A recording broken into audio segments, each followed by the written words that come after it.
It was supposed to be just another day. No cake, no balloons, and definitely no surprises. That's what Emma told herself as she rushed out the door, her heart heavy with guilt.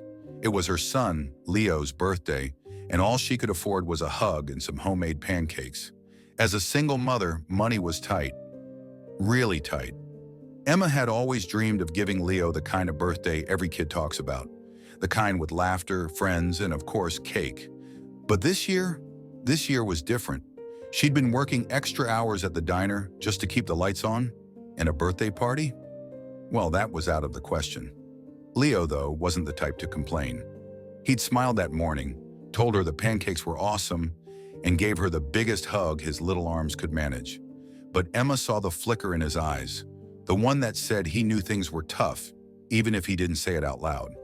What Emma didn't know was that Leo's smile wasn't the only surprise of the day. Their neighbors, the Johnsons, had noticed how hard things had been for Emma. They'd seen the late-night shifts, the tired eyes, and how much Leo loved playing with their own kids. And so they quietly hatched a plan. While Emma was at work, the neighbors got busy. Mrs. Johnson gathered the kids to blow up balloons in every color under the sun, while Mr. Johnson baked a cake, probably the biggest one their tiny kitchen had ever seen. They even reached out to other neighbors, who came together with streamers, party hats, and enough decorations to turn the small apartment into a birthday wonderland. By the time Leo came home from school, the place was buzzing with excitement. He opened the door and there it was, a room filled with his friends, balloons bouncing off the ceiling, and a giant cake sitting proudly in the middle of the table. His eyes went wide and for a moment he stood frozen, unsure if it was real. Then came the best part, when Leo turned and saw his mom walking through the door. Emma's face was a picture of disbelief. She gasped, her hand flying to her mouth as she saw the crowd of smiling faces, the cake, the balloons. Her eyes met Leo's, and they both knew they weren't alone. Emma could hardly believe it. Her neighbors, these kind people, had done what she couldn't. And in that moment, any guilt or worry she had melted away.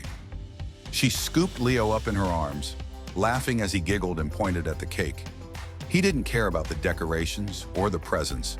What mattered was that they were surrounded by love. As they sang happy birthday, Emma felt her heart swell. This wasn't just about cake and balloons. It was about community, about kindness, about people who saw a mother trying her best and stepped in when she needed it most.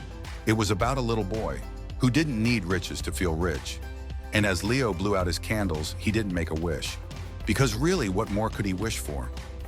The room was filled with everything they needed: love, laughter, and a reminder that even in the hardest times, surprises can happen, and sometimes they're more wonderful than you could ever plan.